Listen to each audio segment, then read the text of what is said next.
Welcome, welcome, welcome, folks, to On the Call, produced by the Stars Among Us, where we're shining light today on Lucinda Carr. And I ask you, please, to share her story.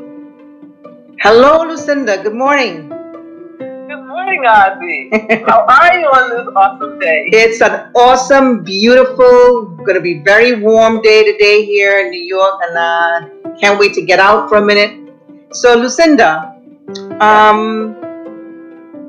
what was your transition to acting? What were you doing prior to the acting world? Well, wow. Well, let me put it this way. When I got out of college, I went to work in corporate America as a computer programmer.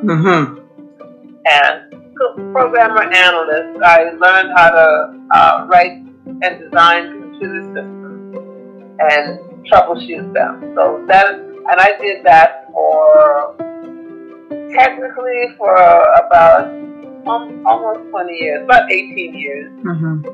And then I went and decided I was going to get away from the computers, and so I went to work as an office administrator.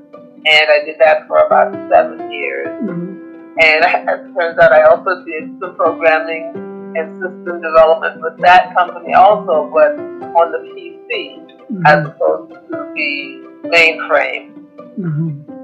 And then you got into publishing, apparently. Yeah, I have this tendency to get into things. I get an idea and then I run with it, because as a kid, I've come to realize, as a kid, my mother said something to me that later on in life, I realized I had absorbed it. It was, take what you got and make what you want. And late, like in life, it dawned on me that that's what I had done in my life. I get an idea and I just decided to figure out how to make it happen. And so finally, my last job, I quit. I just decided to be a full-blown actor. And while I was doing that, I realized I had a lot of downtime because I was trying to get myself going. And, those work was sporadic here and there. And I had a lot of time on my hand, and I don't know what to do when I have time on my hand. So I decided I needed to do something more. So I started a business to help people with their projects, smaller projects, and that way I could do them and finish and move on, but I would be helping someone. And in this process, in the midst of this, I had written a book, 30 Days to Life, Poetic Expression Using. I wrote the book because I wrote a poem, and people loved it, and I thought, well, other people might like it, but they don't know it exists. So the book was written as my method of distributing the poem, because I figured if it's out there and I tell people about it, then they can buy it, and they don't have to be next to me to see it. They can be anywhere. And after doing that, people started asking me about publishing, because I had taken a year to research publishing and all the things that were necessary to publish a book. And which was because I didn't have much money, so I didn't have the money to pay someone else to do it. So I had to figure out how to do it myself. So I had to take what I had and make what I want. A year before I actually published the book. Actually, 13 months from the day I started writing until I actually published the book. And people started asking me questions. So I decided, well, with all these questions people are asking me, this is a lot of time. So I think I better start a business so that I can compensate myself. That way I won't feel bad about taking the time to work with someone if I'm taking it away from something that I wanted to do for me. I will still be doing something to earn a little money. Right. So that's how I ended up starting helping people with publishing. So I have a small business called The Office Outside the Office LLC. Say that again? The Office Outside the Office LLC. Perfect. Yeah. Perfect. So And what I do is it's administrative thing, but it's like odd jobs, like office odd jobs. You know, I have clients, a client that calls me to help her with her cell phone, or to get things from her cell phone to her computer. Or she'll call me if she has a computer issue or the printer's having a problem. Like there's little things. I've had to help people do the technical work behind their family reunion. You build a little website, design a backdrop. You know, it's basically they have an idea and I just figure out how to make it happen.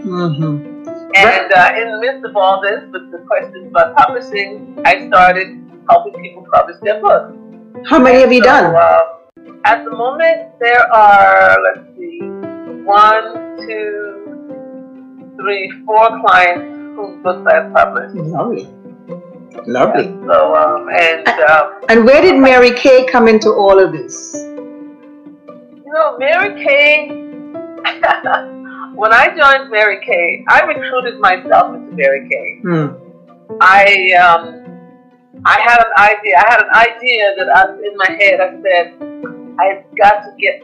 It's like I had a passion about acting, and I was committed to figuring out how to get into that business. And I was thinking, you have to be able to go on auditions. And so I had taken a couple of classes. I had taken a class at Lee Barron and for commercials because I decided that seemed like a good place to start. So, and I didn't have any advisor or anybody. I just picked something and said, okay, let's start with that. Right. And I kept thinking, I'm going to have to quit my job to really do this because auditions are during the day a lot and, you know, I can't be in 2 places at once. Right. And I really... And I had heard of somebody who was an actor or comic or something, and they would make up a lie to get the day off to go on an audition. Right. Now, I'm the kind of person that if I did the crime, I just report myself. So I said, I cannot tell a lie to go on an audition. Right. I just, like, my stomach couldn't take it. Right. So I decided that I was going to have to quit my job. So then that became my goal, like figure out how to quit my job and still support myself. Right. And that's how Mary Kay came into it. I had a facial from someone, and about 4 years later, the notion hit me, what if you tried Mary Kay? I said, I've got to find out what's involved, you know, what it requires, and maybe I can do that. And I figured if I could do Mary Kay and then maybe become a temp, because I know a lot of people did temp work, I said I could maybe come up with enough money to live, then I could quit my job, and then I could pursue acting. Right. And so anyway, after 6 months of trying to find a Mary Kay person, and not even running into one. I mean, literally, it's like, I couldn't even find the woman who sold me my moisturizer. I couldn't even find her. So I was like, but I was determined. And I believe that if you get focused and you stick to it, it works. Right. One night, I got a phone call from someone saying, and a former coworker, not just anybody, saying, I want to invite you to a Mary Kay something, I don't know what, workshop, whatever. And girl, I know they heard me scream in New Jersey. So then, with all of that, when you put all that together, and so you got into Mary Kay, and so now you're able to bring money in, but you're also able to use Mary Kay because you understand makeup and all of that sort of thing, which you need when you go on auditions and castings and whatnot, right? But what it's showing to me is that you have an idea, you make a plan, and you go after it. And one of the things that I wanted to ask you was, in the face of this pandemic right now, how is the acting and whatnot working for you? How is the income and whatnot working for you? Is your business helping you with that? Actually, I have to admit that I have not done very much income producing work. I have been focusing on my home and clearing it out. I had so much clutter, 40 years of clutter, makes my head spin. And that has been on my list of things that I was chipping away at it. So I spent a lot of time working on that. I've been doing auditions during this pandemic, self-submit, voiceover auditions as well as video auditions. Some of them, most of them open calls, but some of them were specific projects. So I've been doing that. I did one project. I filmed a couple of videos for a Century Tree while I'm on during the pandemic. And then I've been working on like background stuff, like how to sort of do the grunt work for things that could help to move my career along when we get out of this. So I've been setting up my voiceover booth. I set up a home voiceover studio. I researched it, and so I ordered the booth and the equipment, and so now I tested it out. So I have all that in place.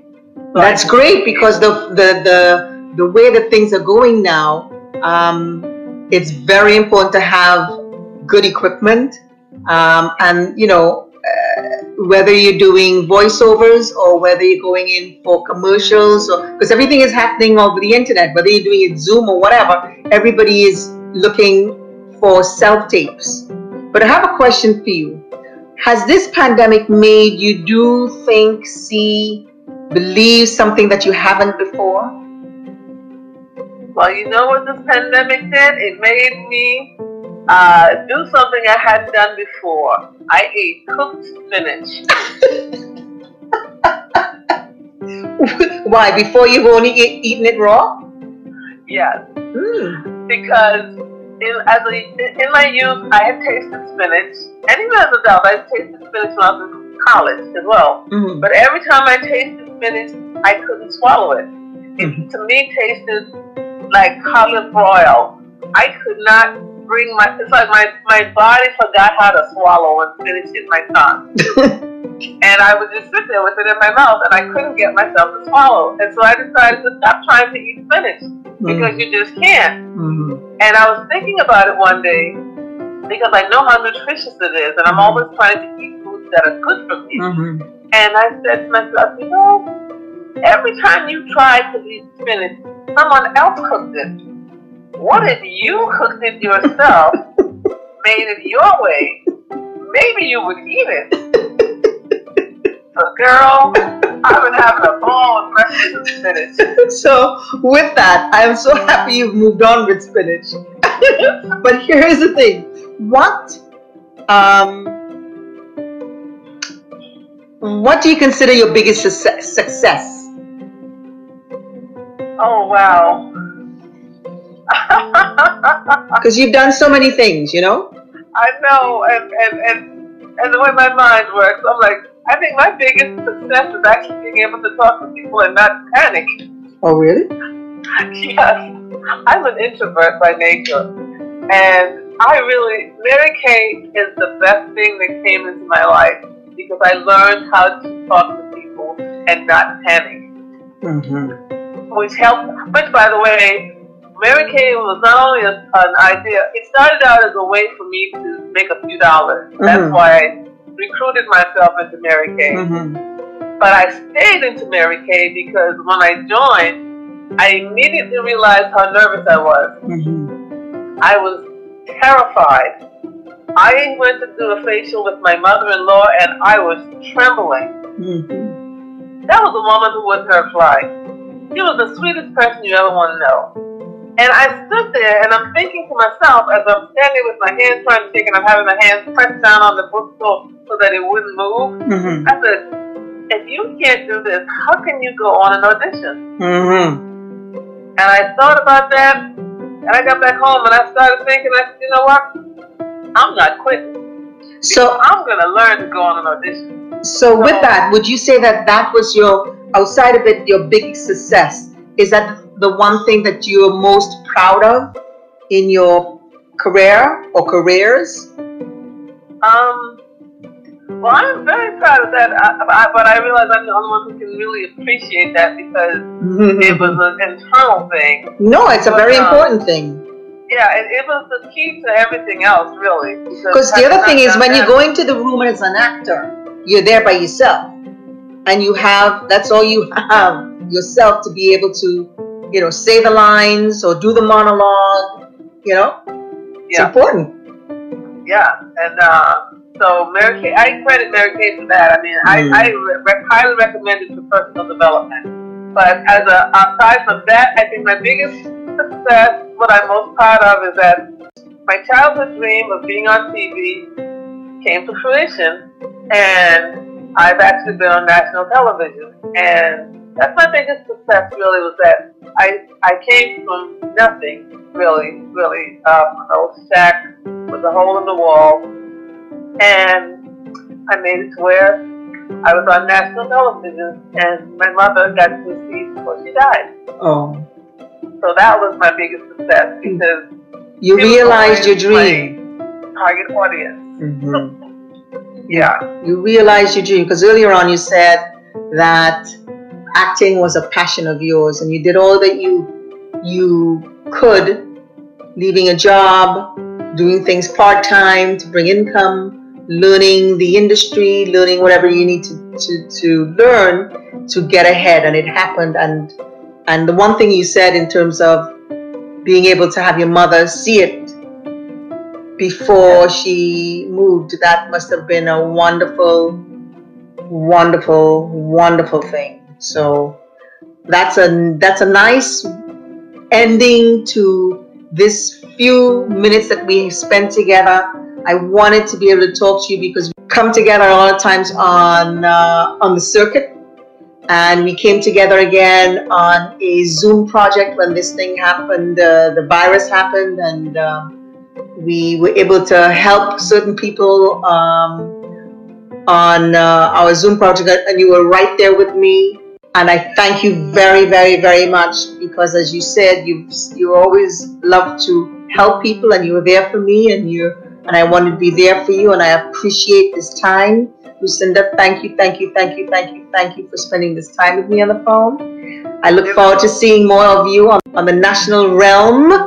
Well, you are very welcome. It is always my pleasure to be of service.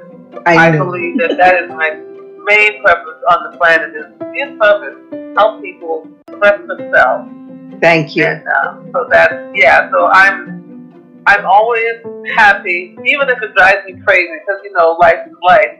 But at the end of the day, I always end with a smile. And when I see when the other person is smiling, I feel like I did my job. And you have. You've had me smiling. And I thank you for this time. And folks, thank you for spending your time with us today with Lucinda Carr. And don't forget to share her story. Remember, also, when you're on your beat, stay on the sunny side of the street. Till the next time.